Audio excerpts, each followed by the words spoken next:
Welcome, ladies and gentlemen, to In the Know Life, the Law, and Legacy, your go to destination for empowerment and enlightenment.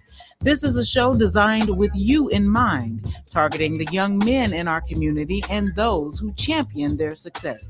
Get ready to be armed with knowledge that's not just powerful, but practical. It's time to navigate the currents of life with confidence, legality, and a legacy in the making. Now, here's your host, attorney Mike Manning. Well, hello, everybody. Hello, everybody. All right. Hey, listen. Yes. I'm so excited. So excited to be here. I'm your man, Mike Manning, and you are listening to In the Know. Yes, In the Know. We're so happy to be here on this June the 25th. My daddy's birthday. Happy heavenly birthday. Yes, sir. So June 25th, 2026. And yes. I am so excited that I'm here with the entire crew. Everybody say, yay. All right. So I'm here. I'm your man, Mike Manning, and I'm along with my right hand in the law, Miss Sansaray Robbins. How you doing, Sansaray? Say hello to the people. Hello to the people. Absolutely. Hello to the people. And also my wife, Kimberly, is on the ones and the twos. You and his one and spinning and reeling and everything. Man, I love that. I've been wanting to say too. that forever. You know, when you have a DJ, he'd be on the ones and the twos and getting everything all together. Been there, done that. Hey, so this is In the Know, Life, Law, and Legacy, and we are going to really get into perhaps some controversial stuff today. I said today we have been doing a couple shows that have been a little bit benign, I'm going to say, a little bit happy-lucky going and all that kind of stuff. But every now and again, we have to talk about some things that might be a little bit controversial, not for divisiveness sake, but just for in order to get views out there and maybe talk about it. You know, you can't really learn things unless you discuss them. We can't come to compromise sometimes unless you discuss them. And sometimes things might be a little bit. Also, you may learn something new about a topic you had a locked in, opinion of when you have discussion. So today, so what I like about today, you're going to get at least three very different conversations going to happen today. Okay. I'm going to start us off with talking about a topic that seems to come up more and more now as I go around. And the topic I'm going to talk about is the notion that there are more Black women in the U.S. than there are Black men. More African-American women in the U.S. than there are African-American men. Okay. To add a nuance to it, I want to talk a little bit about be a little bit more specific, more mateable African-American women than there are dateable African-American men. And we're going to talk about some of the reasons that the myths and some of the realities, the truths about why that is the case. But first, I want to give a shout out. I want to give a shout out to KBOB 89.9 FM and Mr. Bobby Eaton. And I ask you to continue to pray for him and his family as they go through the recent loss of his father. KBOB 89.9 FM, where our voices are allowed to tell our stories without any filtering any you know what I'm trying to say. Yeah, our way, but you know what I'm trying to say. Kim, help me with that word. I'm trying to say. I don't know. Oh gosh. I'm your when you go, but I can't help you right now. I don't know what's going on. Word. Any filters, anybody watering down or rearranging. What is the word? Anyway, y'all know what I'm talking about. Okay. Straight stuff. Like my kids would say, keeping it 100 on him, right? 100. Right. Straight, no chase, no chaser.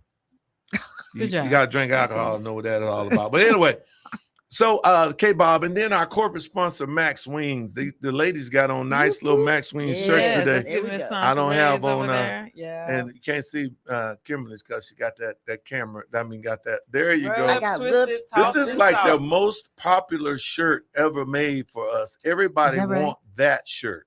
All right. So I told them we're going to bring that shirt back. I got rubbed, twisted, tossed, and sauced at Max Wings. Yes, I'll get that's some more one. ordered here. Okay. Does it come with the little ties, or did you do that? No, I did that. She That's did that. so cute. Yeah, I have to She's- show you. she's Yeah, it's gone really, into, really simple. It's going into cutting up the t-shirts and stuff, trying to make them more girly. Yeah. All right. Okay. So now we're going to dive into the subject. But before I do, I got to give you a little bit of background because this right here surprised me when I did the research. Can we say something about Miss Pat? Yes. Not yet. Okay, I'm Okay. sorry. Thank you so much. We certainly And I got a appreciate it. shout out too. So Okay. We thank you He so said much. We in the middle of the show, we make all those Yeah. kind of announcements. Okay. Now, before we Okay. get going, well, everybody gonna know who Miss Pat. Now, I already said it. Might as well just give a shout out. Yes. Listen, on yesterday, the entire New Look family, which is where our barbershop where we have our stylists and whatnot in our building, we lost a very dear sister, and to some a mother figure, auntie, Mhm. a friend. Miss Patricia Kemp, we affectionately knew her as Miss Pat. Miss Pat. Yeah. And it's just a reminder, a sober reminder. She passed right where she loved to be, and that is in her hair design suite. And Yeah. so we appreciate those of you, the IMSA, the fire trucks, everybody that tried to do what they could do to preserve her life. But it was just her time, and God called her home, Yeah. and we are trusting and believing that she's resting now in the loving arms of our Savior, and she's praying for us while we Right. praying for Yes. her and her Mhm. family. So Yes. so we're going to talk more about when we get funeral arrangements or whatnot. We'll talk more about, if you know Miss Pat, how you can go and pay your respect. Okay. Mhm. All right. Yes. All right. So let's move on into the topic. Today, like I said, we're going to talk about three very different subjects. And I'm going to give you the first one. We're going to get into it. And so we're going to talk a little bit about the disparity, or the notion that there's a disparity between dateable, mateable African-American women versus African-American men. Mhm. I want to give you a few statistics before we get started, though. And this surprised me a little bit because I've heard differently. But according to the U.S. Census and another study that was done, there are approximately 102 boys per every 100 girls born in the U.S. Mhm. Wait, say that again. That's 102 boys for every 100 girls born in the U.S. okay. In That's other words, birth rate. That's yes. birth rate. Yeah. Let me get there. I'm gonna get there. In other words, we start off as Slightly ahead. slightly ahead, and that is in line with our Caucasian counterparts. Mhm. Mm. There's slightly more men birthed, and I thought it was the other way around. I'm telling you right now, I've heard and seen things, Yeah. but so I had to look this up to be sure. 102 more male births than female births. Mhm.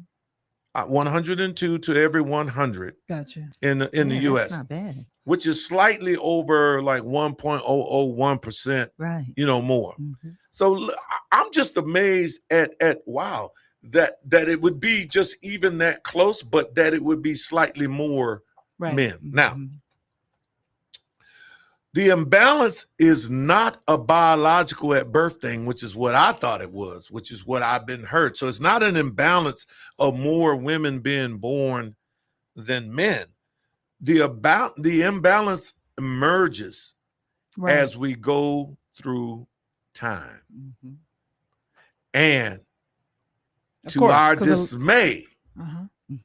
there is a period of time where the imbalance gets really wide. And that is, when would you guess that the imbalance gets really wide from the Birth. boys Mhm. to the girls, where there 17 are to fewer 21. boys I than say girls? I say 17 to 21. You say 17 to 21? Okay, I do. I would think it would be in the teenage Yes, years. me too. So I mean, even as young as maybe 15, 16 Mhm. to Could be, yeah. 21, maybe. That's Mhm. where I would think we Yeah. kind of start. But I'm not. That's just a wild guess. Yes. Educated Okay. guess. Let's go back to this. We're going to go back to that in just a minute. Wanna leave us hanging? Yeah, Yeah. you're gonna leave us. Well, I'll answer for you then. The primary age where the gap starts to widening is from 15 You're right. Mhm. to 34. Okay. To 34. 15 to 34 Yeah. is when Okay. we start to lose that parity. Mhm. When we start to lose the when the number of males, mateable, dateable, start to drop versus the number of females. Right. Okay. Mhm. One of the reasons is incarceration. Mhm. Mhm. One of the reasons is the number of African American males taken out. Now you got to remember this though. We are at last census about 14.4% of the population. Okay. Right? Mhm. 14.4% of the population. That means that African American, we're 14.4% of the population. We are about black males Okay. are birthed in at about 7.3% of the population, Okay. right? Mhm. Mhm. Females would be the 7.1 or 7.2, around in that area. By the time between the ages of 15 and 34, primarily for two reasons. Not number one, not in this order, but one of the reasons is incarceration. Now, when you see that number, when you see that you have a disproportionate number of African American men being incarcerated over other groups, one might jump to say, "Oh, yeah, they arresting all the black men. They just arresting all the black men, arresting all the black men." I'm gonna raise my hand. I was one of the reasons I got in the business that I got into was that I thought, "Oh no, heck no, they're arresting all of the black men. There must be a problem with that." Mhm. And I thought, because of my own personal experience, having been arrested twice without any foundation, Mhm. I thought, "Oh, that's what got to be happening to everybody."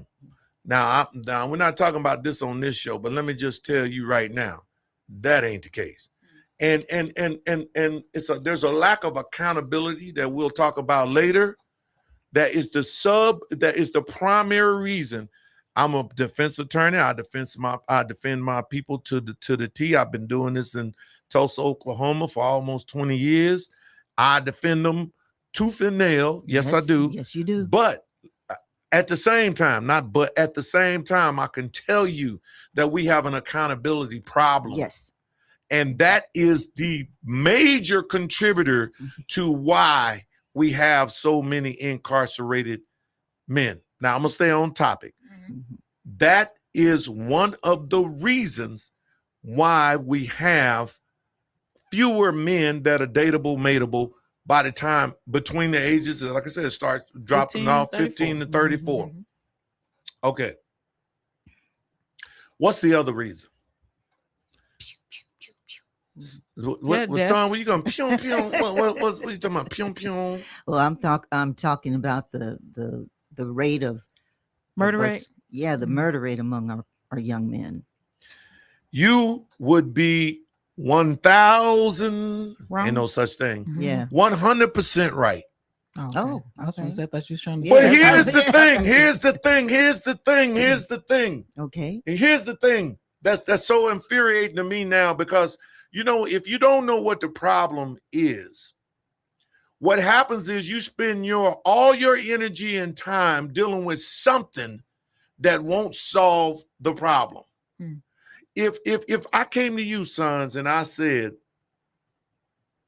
"You got red eyes," and you said, "Oh, I got red eyes," and this might not be a good, but I'm gonna run with it. Okay. You run got with it. red eyes, and so Yeah. you say, "I know something that get rid of red eyes." Mhm. I'm gonna give you some Visine and squirt the Visine in there. Right. And every day you wake up with the red eyes, you're squirting the Visine in there, you're squirting the Visine in there. I'm just making Covering an it example. up. Now you go to the doctor and they say, hey, how long you been having these red eyes? Oh, girl, this was caused of such and such. We got this big cancer growing in your brain. I'm afraid nothing we can do about it. It's 4 years. You know, it's in stage 5. We give you 2 more weeks. It's going to be over with. You don't spend all that time and money squirting the Visine in your eyes to remove the red, but you did nothing to touch the real problem. Treating the Right? symptom, not It the was problem. it was simple. I envision that like I say that like this. We get 1 or 2 cop killings. Next thing you know, oh, we up in arms. Oh, we burning stuff. Oh, we. And 99% of the time, we don't even know the whole story. That's right. I sat down there and had to read for myself this whole George Floyd thing because I didn't believe nothing. I said, man, you got to be lying. When I heard, I said, you got to be lying. I saw that with my own eyes. I saw the dude with his name. I sat there and read, and I said, oh, my God. None What of are you this. reading? Yeah. The George Floyd Yeah, thing. I don't want to George get, Floyd. I don't want to get, but trust me, let me tell y'all this. Go read the whole entire situation. You need to go and get the whole story about from the beginning to the end. And then you need to, if you really want to, you need, because sworn testimony, all right? Okay, so the Yeah, court. You but need it's- to read the yeah. transcripts. And I would want to make sure it was on video too, because they have a tendency to cover up for each other. No, I ain't just talking about that. I'm talking about video. I'm Okay. talking about okay. transcribed and real video. And I'm like, I didn't even know this first 15 minutes of the whole situation even took place. What are you talking about? Because I was listening to somebody. I was like, man, you got to be lying. I know what happened there. But see, I learned the one thing you learn is when you get wiser that you don't really know what you think you know. You got to take a look and be. Anyway, it just. Yeah. I'm not trying to. I'm not meant to go there today. I want you to know this. I know from being in this business. Now, try to tell me I'm a lie. I know from being in this business, hundreds of times I'm seeing us kill us, and then I might see a cop shooting. But let me tell you this. I wonder, and I didn't mean to get on this point. I wonder why we don't see all this stuff about when the cops shoot a white boy. Why we don't hear about it? Y'all don't think y'all don't think white boys ever get. Matter of fact, there are studies that anyway. Back to the topic. Okay. Violence. You okay? Yes. Shooting.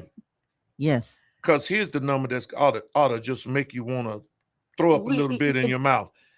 85% of Black homicide victims are male. Somewhere around 90-something% are killed by what? Black Each males. other. Other Black males. And I feel like Now, go ahead. let me finish this, what I'm trying to say. Okay, go ahead. If we were to eliminate, if we were to halfen, if we were just to halfen, it said that 50% of these Black male deaths happen. Because let me tell you what about that number. Black males kill Black males at a rate of 8 times more than white males kill white males. 8 times more. Now, even Black female deaths, homicide deaths in the U.S. are about 3% times more than their counterpart. So that's for another story. 8 times more. Are you gonna tell me ain't that due to gang violence mostly? But there's another thing we don't talk about. The reason why our Black brothers aren't here in that same context is called situation awareness. Situational awareness. I was at a barber shop. I ain't gonna name no names. And an argument broke out concerning football teams. Football teams. Okay. Now, if you know what I know, there's a lot of people that take their football team, I think, a little bit way too serious. I said a little bit way too serious. All right. There seemed to be a contradiction. You know what I'm saying? Too serious. Yes. And these two serious people, because both of them say they're not fans, they're members. I'm not a fan. Anyway. I saw the thing going left real bad. Because now it was more than about football. It's about somebody punking the other, it's getting on respect. But then I saw something miraculously happen as I was praying about what I'm going to do in this situation. Yeah. Well, one person said, you know what? We really don't want to take it here. We're taking this a place where we won't be able to come back from. Why don't we just stop this? Because this ain't got, I said, praise God. Yeah. Wow. But I wonder what would have happened if that person hadn't realized where the situation was at this time. Where the situation was. So this was between the two guys. One of the two guys is the one who said that? One of the two guys, the one that said that. Okay. He said, we're taking this to a place where we won't be able to come back from. I think we ought to back up and not. And it was over a National Football League team and what they did and didn't do. And neither one of these people I know don't own no part of the team. Ain't getting paid. Ain't getting paid not one dime, $1. All right. In fact, they're paying the team, but they buying the jerseys, the logos they got here. They going to the blah, blah, blah.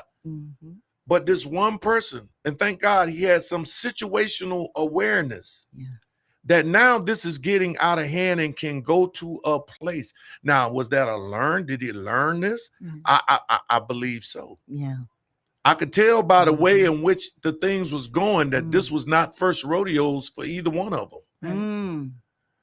And so thank God that at least one of them came away with some understanding. But we got to get that. We have to get that understanding to our kids in the beginning. Right. That's what was. But you got to say something about the other person too, because he was receptive to it on some level, right? I can tell you this right now: you can't. One person can't argue by themselves. That's true. Right. So here's what we got to stop waiting. Be receptive. Right. Okay. Here's what we got to stop waiting on. I will if he will. If he will. No, brother. Yeah. You take control of that situation and bring it down.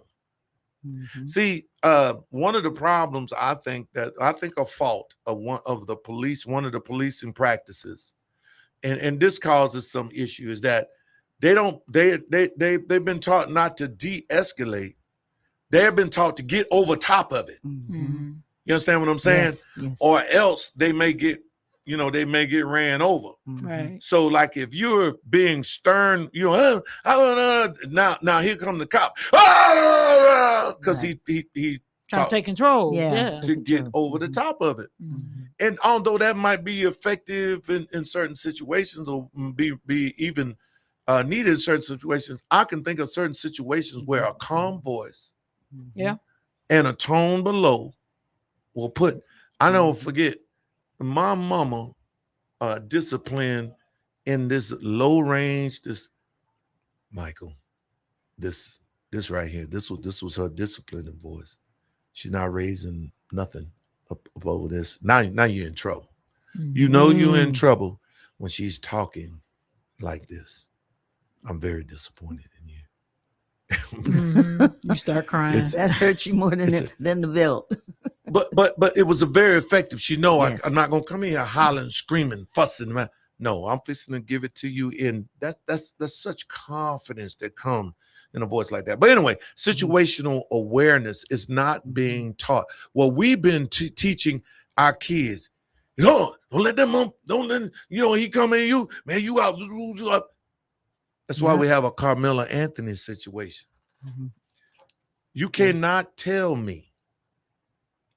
I don't care what if you don't believe that there was a better way that whole situation could have been handled, then you need to go somewhere and get yourself some training.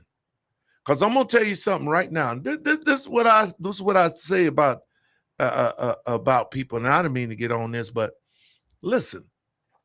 I'm not going to be where I'm not wanted. Yes. I have enough in me, pride in myself, and I'm safe and secure and confident in myself. If you don't want me at your little party, I'm gonna start a party over here. If you don't want me in your little business, I start a business over here, over there. If you don't want me in your neighborhood, I don't care. I don't want to be with you because I don't want to be where I'm not Right. welcomed, appreciated, where I'm not loved. Do you see what I'm saying? Yes. And yours is not the only. It's just not. Mm-hmm. It's just not. Mm-hmm. And nothing's worth my freedom like that. Standing up for you, Yes. take care of myself. No, Yeah. that man, come on. That's I guarantee you right now, knowing you facing life in prison without, you wish you could go back there and do something different. Yes. So why having to wish?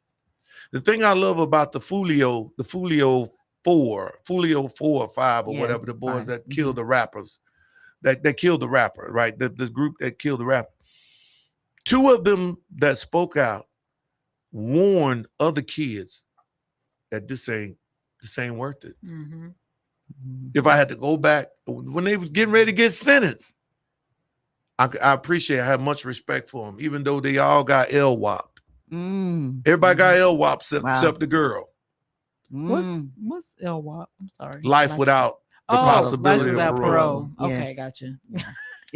Y'all have been talking way too long, but because I didn't even get to the meat of what I wanted to talk about. Come on. Those are the reasons why you have fewer mateable, dateable men in African-American men in our community. Real quick side note, Black folk that's come to America, wasn't born in America as a whole, as a group, don't have this same phenomenon. And that's Yeah. So if it's discrimination is the issue, is the problem, then how come they don't have this same phenomenon? I'll tell you what the problem is. The problem is, as Kimberly mentioned earlier, you have to start with understanding and discipline when your children are young. You know, we have at the firm so many parents that come in, especially mamas, that come in and they have all these excuses why their son did this or he didn't do that. You know, if you start at a young age making them take responsibility for simple things like cleaning your room, picking up your toys before you go to bed, getting down on your knees before you go to bed and say your prayers, just those little simple things will eventually instill in our young people, our babies, the right from wrong. But if you consistently letting them, be on their own, playing video games, going out, you don't know where they are. They come home anytime they want to come home. Well, what can we expect from our youth? What can we expect, especially from our young Black men that don't have the fathers in the house? And I understand you mamas. I understand we cannot raise our boys to be a man. So we make up in other ways by, like I said, making excuses of why my baby did this or why my baby didn't do that. So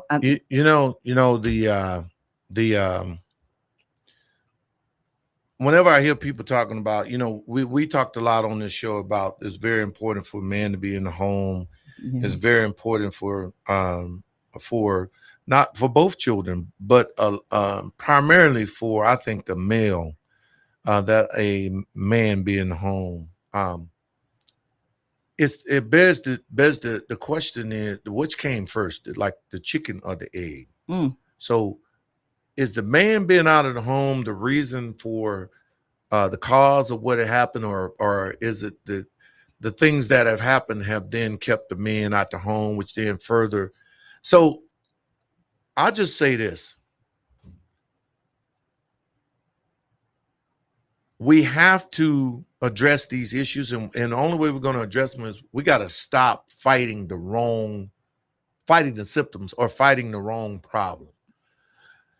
Like I say again, if you took cop killings and you put them, they wouldn't even equal a fraction of 1% of our deaths. Yes. Yet we don't spend. I mean, there were some boys got killed by Black boys just this week. You don't hear nothing about it. You don't see it on the news. Let it been a white boy. Let it been a white boy that killed a black boy. Mm-hmm. Yep. Let it been a cop that killed a black boy. It would have been played over and over and over again. That's why people think that that's mostly what happens when it simply isn't. Anyway, that's one of those two of the main reasons why we have fewer. But so let me just tell you what that means. That means lower income in households. That means higher poverty rate, which is the same thing. Right. That means lack of guidance. That means anytime you got one versus two parents, period, you got one person trying to do what two was meant to do. 2 and 3 jobs. Okay. Mm-hmm. And you have chaos. You have chaos. On top of that, I want to deal with this myth. A lot of people say, hey, because the black man is marrying a white woman. That's why we ain't got that many black dateable and mateable men. Oh yeah, y'all say it. They said, okay. So I want to touch on that just a little bit. Then I'm gonna flip it on over. Listen, Hey, you probably take the whole show. Interracial marriages. Might as well. I will agree with you that black men versus black women are significantly more likely to marry outside of their race. However, that thing has climbed since my generation. Let me share this with you because I don't know why this sticks out in my mind. I think I was in middle school and I can't remember what teacher it was, but that came up in our classroom. And I don't know, I must have been in, I don't know, maybe the 7th grade, maybe 8th grade. It could have been at Booker T. I don't know, but I think it was at Carver.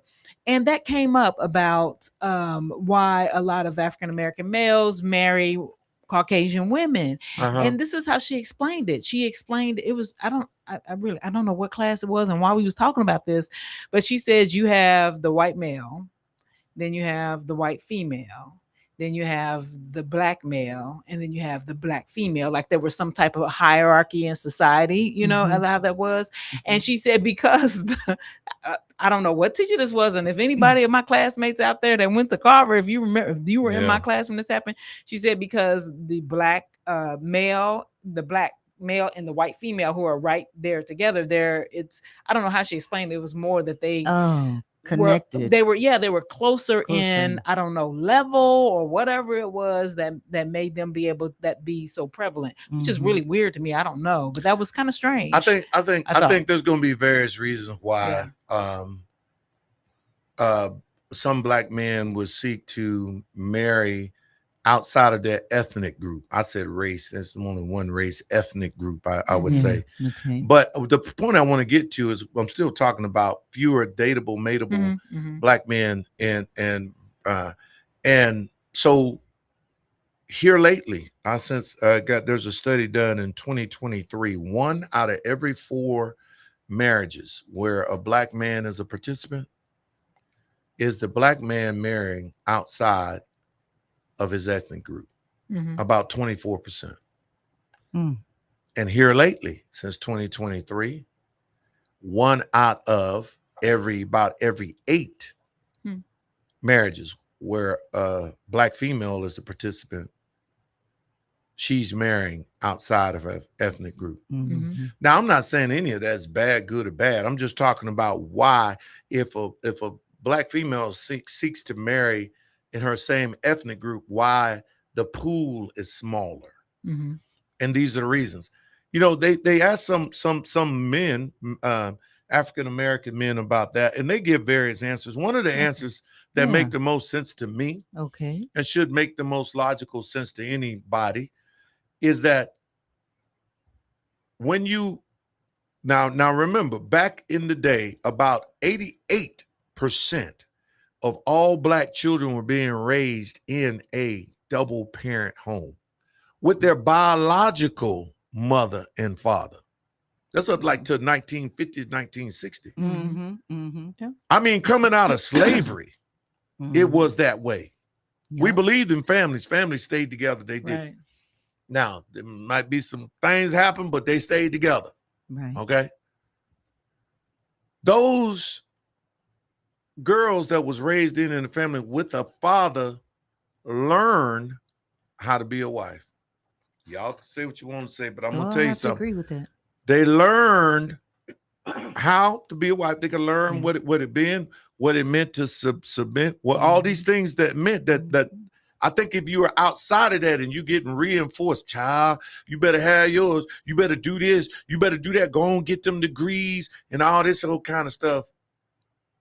I ain't never heard a real man, because I can't say I ain't never heard a man, but I ain't never heard a real man say, yeah, I'm so in love with her because she got them degrees, because she can provide. That's a punk say something like that. I'm just gonna go on and say it. I don't mean, I don't know how to. Nobody, I'm not attracted to that. Yes. You see what I'm saying? And I know people gonna call me and they ain't gonna say I'm male chauvinist and whatnot.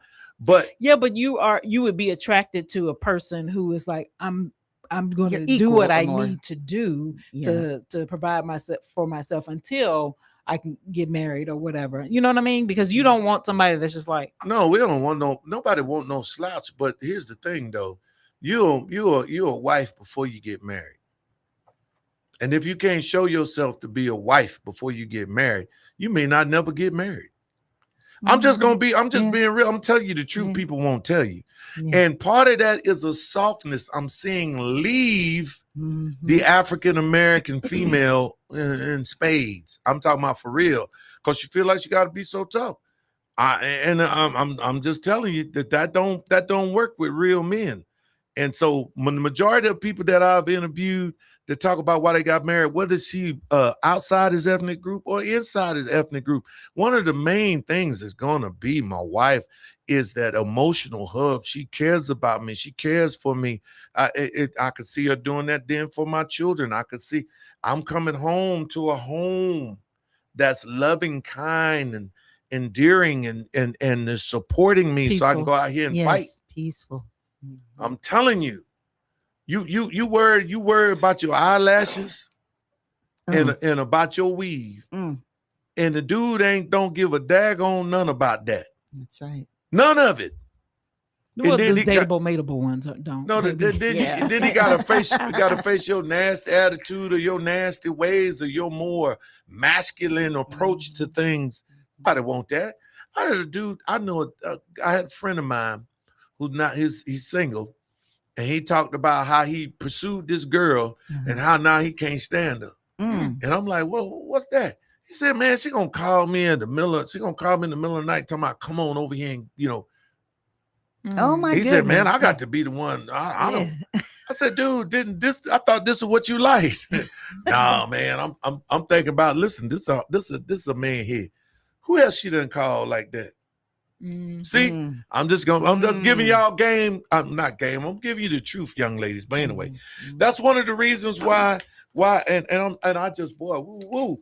No, that's all right. This is good. I gotta give a shout out real quick though. And me too. We got in the middle of we want to give a shout out again to KBOB 89.9 FM, Mr. Bobby Eaton. Yes. Please continue to pray for his family, the founder of this radio station, and our corporate sponsor, Max Wings, where the wings the thing. We got 2 locations, Kim. 782 East Pine Street, the original location in North Tulsa, and also at 1660 East 71st Street. Yes. If you don't know where that is, just think about the Brahms that's off of Riverside and 71st. We are cat a corner to that Brahms. That's where we are. The wings the thing. If you like it, tell somebody. If you don't, tell us. We are very open and receptive to feedback, good, bad, and ugly, and we appreciate it. And we know we get, we're working on the website.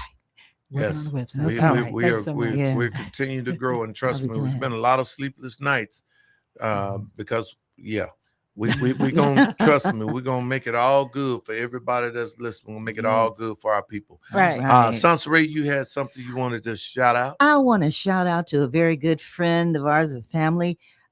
He is being inducted into the TPS, the Tulsa Public School Athletic Hall of Fame. Nice. And his name is Coach Lamar Burks. Now, he was an all-conference center on the 1973, let me get this right. 1973 undefeated Booker T. Washington football team that won the Class 4A state championship.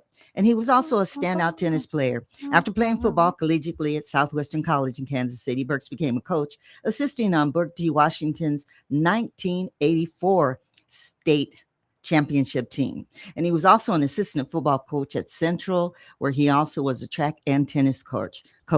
Now, recently, he has served as public address announcer for the school district athletic events and was instrumental in establishing the Booker T. Washington Historical Museum. If you haven't checked that out, you need to go check it out. He's also been a producer of documentaries about the Hornets athletic programs. So check that out. They're celebrating not only him, but others inductees are also being entered into this Hall of Fame, Athletics Hall of Fame. Awesome. So I just want to give a big shout out. We're so proud of you, Coach Burks. All right. Yeah. All right, Coach That's Burks. tonight. Yeah, that's tonight at the Doubletree. Awesome. All right, Coach Burks has been inducted to the TPS Athletic Hall of Fame. Yes. And we're proud and happy to celebrate that with him. Yes. You know what I'm going to do, because I haven't gotten to one of the things in the myths portion. I think we're probably going to table, and then I did want to get these law things. We'll table for you guys, and we'll let you guys come back on another show. Yeah, okay. I think that's right, because this is a good subject. So one of the things I hear from women all the time is that why that pool is shrunk. You know, another reason why they say we've got fewer black men dateable, mateable. Why? Because they are gay. Yes, you just hit that on the head, right? Wow. A lot of women, there's a myth. I mean, there's this notion that there are fewer black men in the African American culture because there are a lot of gay black men. Well, let me just tell you this. That's a myth. It's untrue. Thank you. The percentage of men who identify themselves as homosexual, therefore not being part of the dateable, mateable for the heterosexual females out there, is actually lower than the white counterparts. Really? And wow, the black female group tends to be the same as their white female counterparts. So there is no exacerbated amount of black men, not being dateable, mateable. But what happens is, once again, it's what gets played up, what gets magnified. I'm reminded of the scripture that says, if you focus on these things, they become bigger. So God would tell us to focus on whatsoever's wholesome, good, edifying, focus on those things. I have my only tattoo I got on my own entire body. In case anybody want to know, it says on my collarbone, it says, focus on the good. So when I'm dressing in the morning, it reminds me that I got a choice. Either I can pay attention to what's wrong and make that bigger for myself, Right. or I can look at what's right, what's good, make that bigger for myself. Yeah. So anyway, that's one of those things that I'd have to stamp down as a myth. Is that? But does that number take into account those who do not identify as gay or LGBTQ and are? Well, then technically that won't take them out of, everything is self-reported. It don't take them out of the pool. You talking about the down low, it's then that technically that leaves them in the pool. That what you talking about? Down low brothers? Or what you talking about? Yeah. So technically that's going to lead them in the there's pool. a lot of down low brothers? Oh, I don't know. No, I'm not saying that. I was just saying is that there's a number that you can't capture because people are not self-identifying. Well, there may be, I don't know, it may be a fraction. I'm just saying, I was just bringing in a point. Yeah, I think homosexuals are have become freer. Yes, and less likely. I don't know. I'm not, so I don't know if you. But you tend to see people less likely to hide that these days than. Why? And I think it's a big family thing too, because it depends on what kind of family you come from and what you think that they would think of it, and so that would determine as well, not just society acceptance, but some people are really big on, is my family going to accept this, and they may not. And I think that has shrunken more or less because of media, television. You see even commercials, you see same-sex kissing each other and all that kind of acceptance, stuff. inclusion, all this type of stuff. So it makes them feel free enough to come out the closet. I won't comment too much on that at this point, but I will say this. I will say this about that. The reason I brought it up was to debunk the myth Yeah. that somehow or another, because I asked people, I said, so how many, so relatively speaking, how many men in the black community you think are gay? Man, you get numbers like 50%. Ooh, Yeah. really? Nah, nah. Yeah. Really? Yeah. And when in reality, you're talking about somewhere around anywhere from 6 to 9%. That's a big difference. That is a big difference. It's funny how we around there. take stuff and we run with it, Yeah. So let me just say this. I want to circle back because those numbers I gave you about 15 to 34, I meant to compare these, is that in the Caucasian or the white American population, this ethnicity group, you see the range, the level of men to women stay practically the same until about 60. There's a slightly less men, just slightly less. Like there may be 101 women to every 100 men at that point. It only takes a deeper, cut around 65 in their community. And that's due mostly to mortality rates. But the average lifespan of a white male in America is, what do you think? What's the new average lifespan? 82, 83, somewhere around there. 70. Okay. Could be 70. 74 to 77. For women, is somewhere between 76 to 80. Okay. All right. Okay. Over in the African American side, what do you think the average life expectancy of a black man is? Okay. I'm gonna say, ooh. Well, we can't go by your family. That's for sure. That's probably true. But I guess I say 65. And we talking about dying of natural causes. Oh, that's your natural causes. Okay, so I would bring that. I still want to hover around 80. Really? I do. I don't say know. 65, Even though my family 70. is. Yeah. Yeah, for black males, and I just had for black males, it's about 70. It's in the high 60s to low 70s is what it is. I'm sorry, y'all. I'm trying to can't read the exact amount. No, I'm sorry. Black male life expectancy is 66 to 70. Black female is 74 to 78. Man. Wow. Yeah, on par with their counterparts, the white females, 74 to 77. So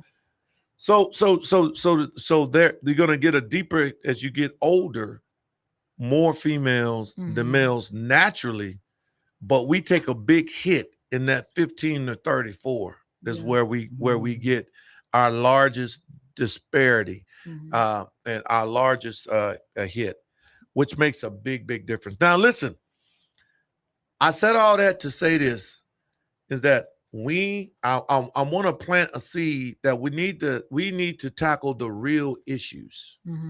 And one of the big ways we can cut into this number is be against gang violence by teaching situational awareness. And the other way we can cut into this number is to teach our kids a better healthy ways of life. Okay. Better healthy ways of life and how to make better choices by instilling in them faith. I'm not even telling you what to believe. Listen, the studies out there, a faith-based kid is going to make better choices. That's whether you're Muslim, Christian, Jew, any of that, right? I agree. Faith-based is going to help because it's going to give them a way to rationalize, to reason versus reacting, right? And they'll be responding to things versus reacting to things. Nothing's worse for me to see than an African-American kid that don't know how to control themselves. Yes. I'm like, dude, and we're starting to see it worse and worse in the courtroom. Oh. Worse and worse in the courtroom. You in the courtroom where life and death is in your hands of the people sitting up there in the 12 and the dude sitting up there on the bench, and you would, in that time, you can't control your temper. You'll grab a pitcher and hit somebody upside the head with it. I'm like, that made a good impression on the judge. yeah. Like, what are you doing? Yeah, what are you doing? And then, anyway, let me stop. Okay. Yeah. All right. Hey, family. I want to use these last few minutes to talk to you a little bit about new things. This show's about life, law, and legacy. We need to talk about the law a little bit because I need to make sure y'all understand some things have changed. One of the things I want to make sure you understand has changed is our whole idea of how different crimes are assessed penalties. There's a new sheriff in town, Sansaray, and it's the Modernization Act of 2024. House Bill 1792 became effective January 1st, 2026. What does that mean, Mike Manning? Well, the old days of there being arbitrary numbers on these different select crimes are gone. They're gone. The old days of these big ranges and they're gone. Now what's happened is we put in a system that classifies felonies. A, B, C, X, Y, classifies felonies. And then even in C, you may have C1, C2, C3, whatever. Classifies felonies, and the classification of felonies, almost like over in the federal side, will give you the range of punishment that crime will carry. Now, we do still carry over the fact that if you got in trouble before, your trouble gets enhanced if you get in trouble again. I need y'all to understand something. I could go steal something over $1,000 and get charged with a felony, get convicted with a felony. This is what happens. When I'm convicted with a felony, now I disenfranchise my own self right away. Because you know what it means? I will not be serving on any jury. So I don't even get a chance to have my voice be heard in the courtroom. I will not be allowed to protect myself. I don't even get a chance to have the shotgun at home or whatever, or even just go hunting for sport. I don't get the chance. No, I can't have the gun. And most importantly to me, I cannot have my voice heard at the poll. Yes. At least while I'm punished. Now, once I've served my punishment, even though I'm a convicted felon, I get my rights back here in Oklahoma to go to the poll. Okay. Yeah. I need y'all to understand that. Yeah. Your Second Amendment rights, though, you ain't getting back unless you go through a special process. And you still ain't going to serve on no jury unless you get some type of pardon and expungement concerning that issue. To me, a very high price to pay, talking about stealing something that's $1,000. I could just go work and get the same something, bro. Yeah.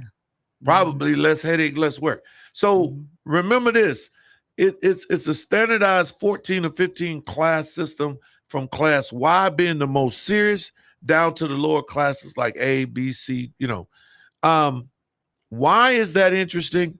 The Oklahoma's previous system was patchwork and inconsistent. So that's we're going to make this consistent so that, and I always hate when they do that, talking about make it consistent, because this thing ain't no consistent thing. That each case is a different type of, I promise you, I ain't never seen the identical case. Never seen the same case twice. Never. It's always going to be something that makes it different. All right. So that's number one I want to bring up to you. Number two, maybe a little bit less exciting, tantalizing, but I'm gonna tell you about it anyway. Right. Those of you that have been dealing with regulations and whatnot in government jobs and everything, U.S. Supreme Court in a 2024 overturning of what we call the federal Chevron deference has said that you're going to have to follow statutes, not just deal in your regulations. Like, your regulations are not going to trump statutes when it comes to rights. I guess the best way to put it is this. Regulations in federal government things are made by people who are not elected. So this stuff ain't voted on. This is a bureaucratic type of setting up systems. You know what I'm saying? It's like, I got the job, I'm the exec, so I'm going to put in these regs, and you're going to be punished or penalized according to these regulations. And the U.S. Supreme Court said, no. You're going to have to give, even your regulations are going to have to bow down to statutes.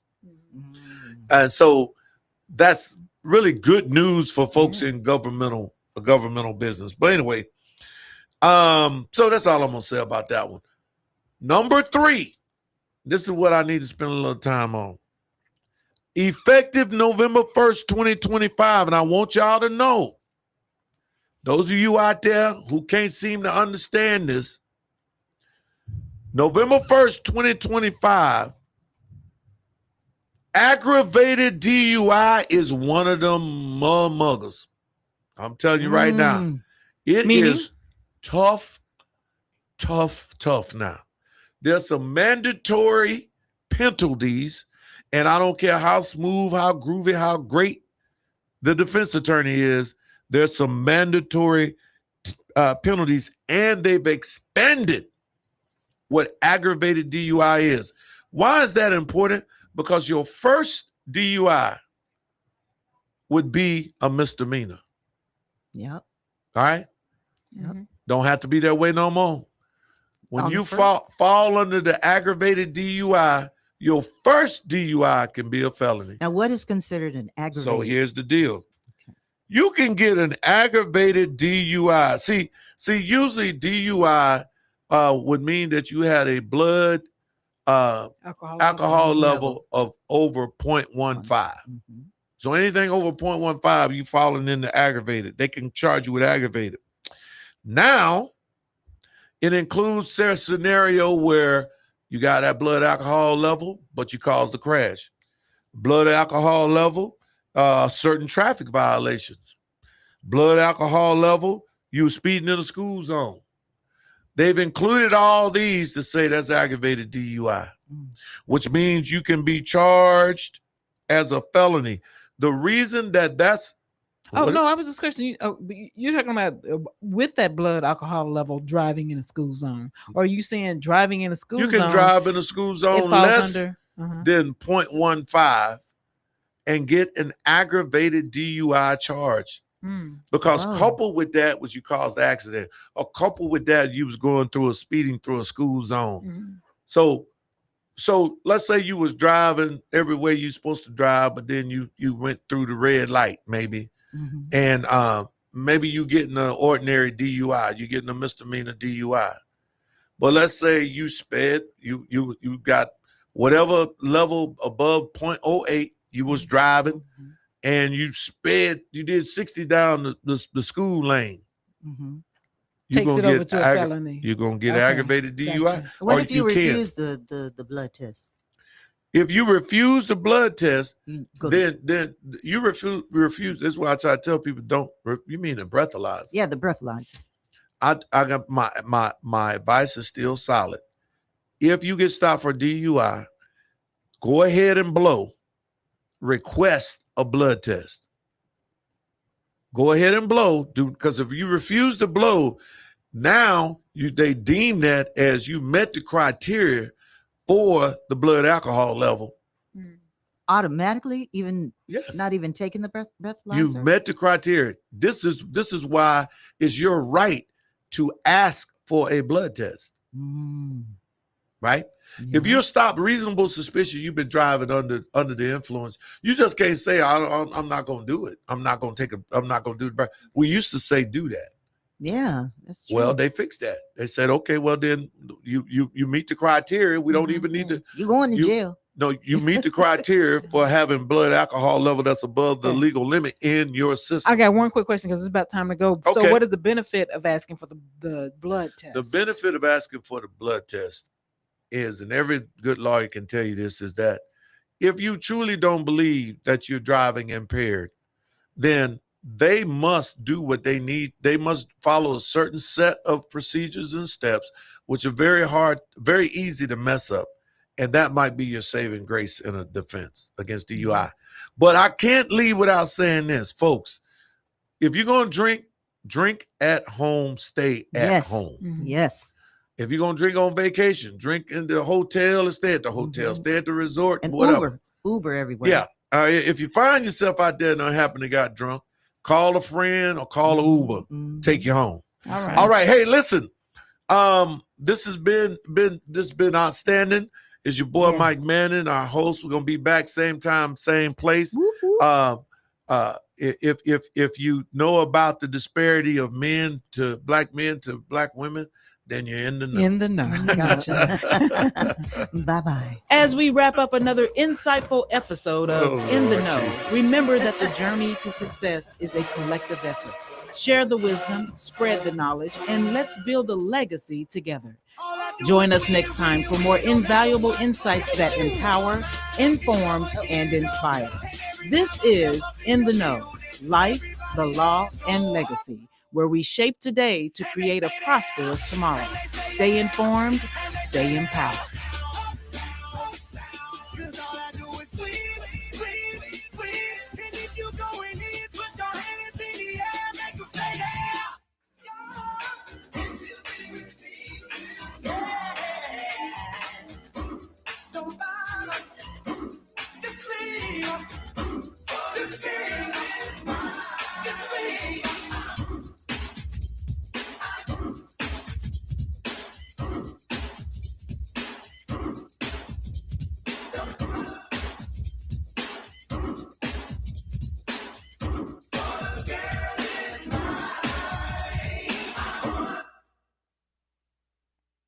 This is